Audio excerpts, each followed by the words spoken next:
प्रिय विद्यार्थियों, आज हम क्लास 10th इंग्लिश सब्जेक्ट में जो पोएम्स हैं, पोएम्स का शॉर्ट समरी और हिंदी में ट्रांसलेशन समझेंगे। तो इसमें जो पहली पोएम है क्लास 10th में, वो है डस्ट ऑफ स्नो, बर्फ़ की धूल, और उसके जो राइटर हैं वो रॉबर्ट फ्रॉस्ट। तो इंग्लिश में अगर हम समरी देखें उसकी, तो इसमें है कि dust of snow is a beautiful short poem compose bye greatest poem Robert Frost. तो डस्ट ऑफ स्नो या बर्फ़ की धूल जो है, महान कवि रॉबर्ट फ्रॉस्ट द्वारा रचित एक सुंदर छोटी सी कविता है। In this poem the crow and the hemlock tree are mentioned. इस कविता में कौवे और धतूरे के पेड़ का वर्णन किया गया है। This poem tells us that even a simple moment has a large significance. यह कविता हमें बताती है कि एक सामान्य घटनाक्रम भी एक अमिट छाप छोड़ सकता है। In this poem poet is upset and sitting under a hemlock tree. इस कविता में कवि काफ़ी विचलित है और धतूरे के पेड़ के नीचे बैठा है। Suddenly a crow sitting on the tree shakes the tree and fine particle of snow from the tree falls on the poet. अचानक एक कौवा आकर उस धतूरे के पेड़ पर बैठ जाता है, जिससे वह पेड़ हिल जाता है और उसकी पेड़ की पत्तियों पर पड़ी ओस की बूंदें कवि पर गिर जाती है। The soft and cold touch of snow changes the poet's mood from sad to happy. ओस की जो मधुर एवं शीतल स्पर्श कवि के विचलित एवं दुखी मन मस्तिष्क को खुशमय कर देती है। He starts feeling soothed and refresh, और वह अपने आप में तरोताज़ा महसूस करने लगता है। तो इसमें कवि ये कहना चाहता है कि जीवन में हमको कभी भी निराश नहीं होना चाहिए और हर समय एक नई शुरुआत करने के लिए हर समय तैयार रहना चाहिए। छोटी छोटी घटनाएं भी हमारे जीवन को परिवर्तित करने के लिए सब पर्याप्त होती है। इसमें कुछ जो डिफ़िकल्ट वर्ड है, जैसे डस्ट यानी धूल, स्नो यानी बर्फ़, सूक डाउन यानी हिल गया, हेमलॉक यानी धतूरा, हार्ट यानी केंद्र या हृदय, मूड यानी मनोदशा और या मानसिक स्थिति, और र्यूड यानी पछतावा। तो हमें किसी भी चीज़ का पछतावा नहीं करना चाहिए। इसी प्रकार एक दूसरी पोएम है जो फायर एंड आइस, आग और बर्फ़, यह भी रॉबर्ट फ्रॉस्ट द्वारा ही लिखी गई है। तो fire and ice is the short poem compose by the nature poet Robert Frost. आग और बर्फ़ प्रकृति के कवि रॉबर्ट फ्रॉस्ट द्वारा रचित एक लघु कविता है। It is a strong symbolic poem in which fire is used as emotion of desire and ice is used for hatred. यह एक दृढ़ सांकेतिक कविता है जिसमें आग को भावनात्मक इच्छा एवं बर्फ को नफरत के रूप में प्रयोग किया गया है। The poem is मेडिएशन about how the world will and. संसार कैसे समाप्त होगा, यह कविता इस ओर ध्यानाकर्षण करने वाली है, या यह बताती है कि किस प्रकार से संसार नष्ट होगा। The poetry refers the ideas of two groups. कवि इसमें दो समूह के नज़रिए को समावेशित करता है या दोनों के विचारों को बताता है। Some says it will end in the fire, various other says it will end in ice. कुछ लोगों का कहना है कि संसार का अंत आग से होगा, जबकि कुछ अन्य लोगों का मत है कि संसार का अंत बर्फ़ से होगा। कवि के अनुसार आग और बर्फ़ दोनों ही विध्वंसकारी या विनाशकारी है।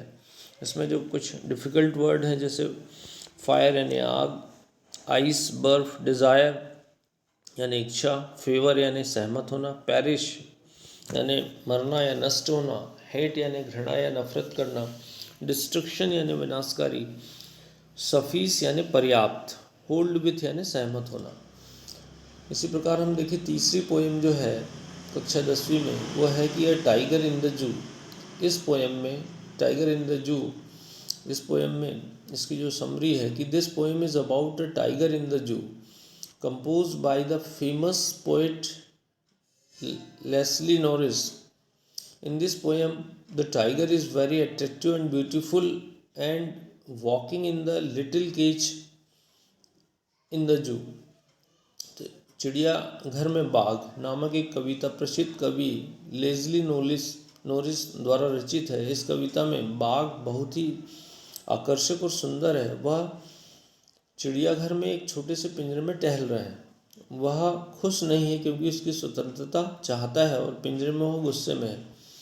He is not happy because he wants freedom and quite angry in the cage. और वह खुश नहीं है और गुस्से में है। In this poem poet is trying to show it that tigers may try to hide behind the long grass. इस कविता में कवि ये दिखाने का प्रयास करता है कि बाघ अपने आप को लंबी लंबी घास के बीच में अपने आप को छिपाना चाहता है, but he does not succeed in it. किंतु वह उसमें सफल नहीं हो पा रहा है या नहीं हो पाता। The poet is also describing that the tiger is being powerless. कवि यह भी वर्णन करता है कि बाघ अब शक्तिहीन हो गया है या उसमें कोई जो वास्तविक शक्ति है वो नहीं बची है। The cage life of the tiger has totally changed his personality. बाघ का पिंजरे में रहने वाला जीवन उसके व्यक्तित्व को परिवर्तित कर दिया है। Thus, the poem is showing the painful condition of the tiger in the zoo। और इस प्रकार यह कविता चिड़ियाघर में बाघ की दर्दकारी स्थिति को दर्शा रही है। इसमें जो कुछ वर्ड हैं जो समझने लायक है, जिनका अर्थ हमको पता होना चाहिए, जैसे स्टैक यानी तना या डंठल, विविड ज्वलंत, स्ट्रिप यानी पट्टियाँ, स्टेप्स यानी कदम, केज यानी पिंजरा, पैड यानी तख्ती, वेलवेट यानी मखमल, लर्किंग यानी गुप्त, प्लम्प मोटा, स्नर्लिंग गुर्राहट, फैंग यानी वसीले दांत, क्लॉ यानी पंजा, टेरराइजिंग यानी डरावना, कंक्रीट यानी ईट रेती का ठोस, कोई ठोस चीज़ है उसको भी कंक्रीट हम कहते हैं, बार्स यानी सलाखें, इग्नोर यानी अनदेखा करना, ब्रिलियंट यानी प्रतिभाशाली। तो ये पोएम को बार बार पढ़कर हम इस चीज़ को अच्छे से समझ लें। फिर हम देखें कि अगली पोएम जो आती है कि how to tell wild animal, जंगली जानवरों के बारे में हम कैसे बताएं। तो इस पोएम में जंगली जानवरों की विशेषताओं के बारे में इसमें बताया गया है। The poem how to tell wild animal is a humorous mysterious poem written on the wild animal by Carolyn Wells. जंगली जानवरों के बारे में कैसे बताएं नामक कविता कैरोलिन वेल्स द्वारा जंगली जानवरों के ऊपर रचित एक दिलचस्प एवं रहस्यमय कविता है। She was an American poetess and compose so many poems. तो वह एक अमेरिकन कवियत्री है और इन्होंने अनेकों कविताएं लिखी है। This humorous poem suggest some dangerous way to identify wild animal. यह दिलचस्प कविता जंगली जानवरों की पहचान करने के खतरनाक तरीकों का सुझाव देती है, किस प्रकार से हम उनको पहचान पाते हैं। This poem also suggest the strange habits and behaviour of the some wild animals. The poet says if you go to any forest in the east, if a huge terrible animal comes to you and if it is roars loudly and if you are dying, then you will come to know that it is an Asian lion।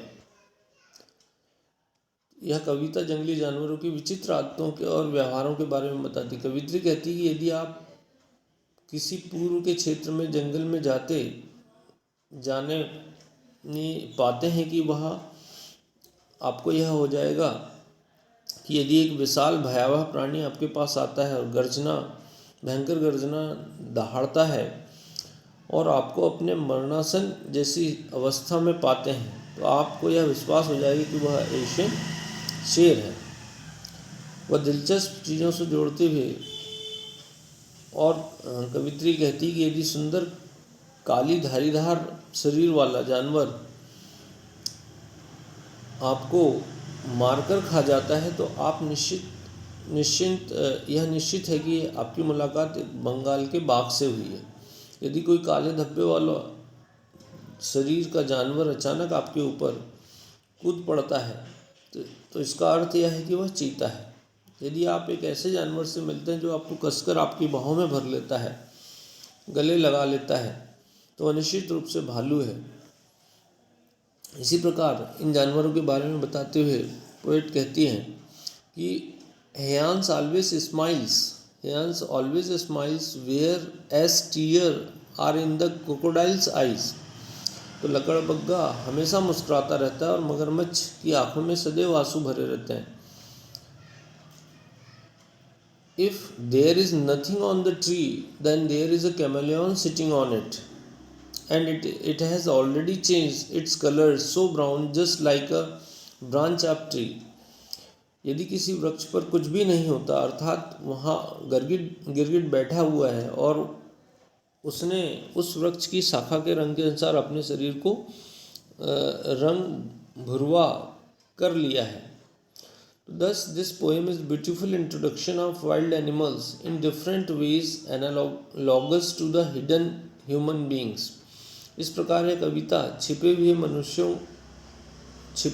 मनुष्यों के अनुरूप जंगली जानवरों की विविधता को अत्यंत सुंदर रूप से प्रदर्शित की गई है।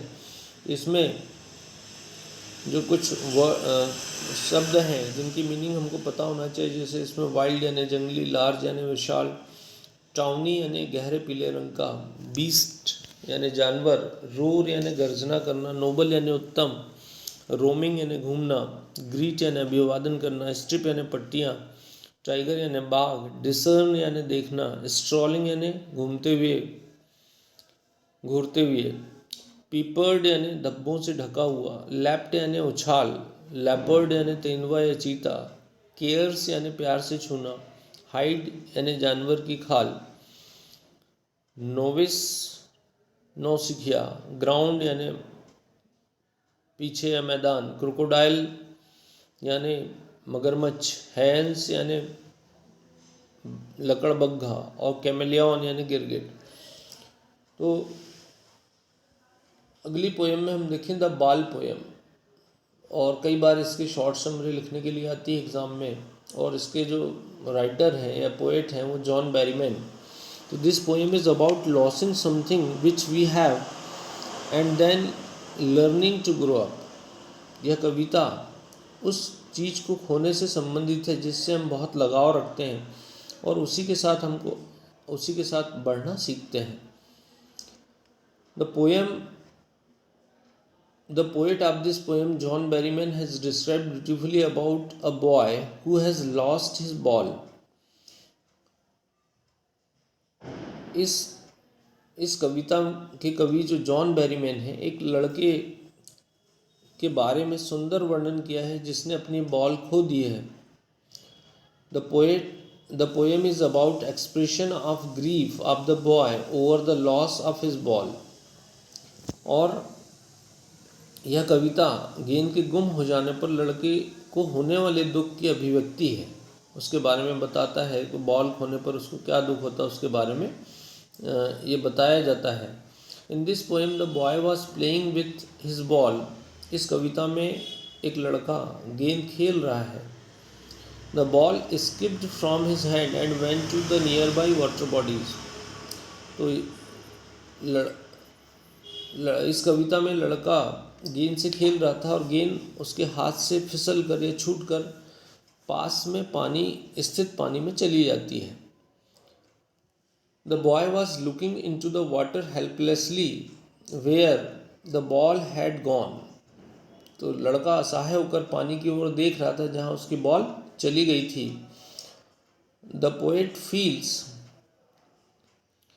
He was sad and trembling with fear. लड़का वह बहुत दुखी था और डर से काँप रहा था। The poet feels that no other ball with will be sufficient to lessen his sadness. कवि ने यह महसूस किया कि दूसरी गेंद उसके दुख को कम नहीं कर सकती। In this poem the little boy learning first time in his young life what it is like to experience grief at the loss of a much beloved possessions his ball. कवि इस कविता में छोटा बच्चा जीवन में पहली बार यह महसूस करता है कि सबसे चहेती चीज़ गेंद के गुम हो जाने पर क्या कष्ट होता है।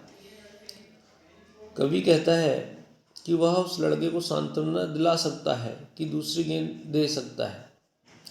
कवि ये चाहता है कि उसको दूसरी गेंद दे दी जाए अथवा उसे दूसरी गेंद खरीदने के लिए पैसे दे सकता है, लेकिन कवि स्वयं को ऐसा करने से रोक लेता है क्योंकि वह सोचता है कि पैसों से दूसरी गेंद खरीदी जा सकती, किंतु वह याद और अनुभूति वापस नहीं ला जा सकती जो गेंद के साथ खो चुकी है। तो वह आगे कहता है कि लड़के को उसकी जिम्मेदारी समझने का समय आ गया है। लड़ने से जीवन के इस अकाट सत्यता को स्वीकार करना सीखा। लड़के ने जीवन के इस अकाट्य सत्य को स्वीकार करना सीखा। एक दिन हम सबको अपने प्रियजनों और प्रिय चीज़ों को खो देंगे, हम भी अपने जीवन में। तो इस प्रकार से कवि ये कहना चाहता है कि जीवन में जो हमारी कीमती चीज़ें हैं, जिनको हमको कभी ना कभी खोना है और उनको खोकर और आगे बढ़ते रहना है, यही कवि के द्वारा ये समझाने का प्रयास किया गया है। तो अगले वीडियो में आगे की जो पोएम्स हैं उनके बारे में और समझाने का प्रयास करेंगे। जितनी पोएम को समझाया गया उनको बार बार देखें, समझें और एक शॉर्ट समरी इंग्लिश में लिखते आना चाहिए। जैसे जो इंग्लिश में दिया गया है इतना हमको लिखते आना चाहिए कि परीक्षा में द बाल पोएम या कोई भी पोएम से संबंधित आता है तो इसमें बाल पोएम काफ़ी इम्पॉर्टेंट है। इसकी शॉर्ट समरी हमको इंग्लिश में लिखते बनना चाहिए। धन्यवाद।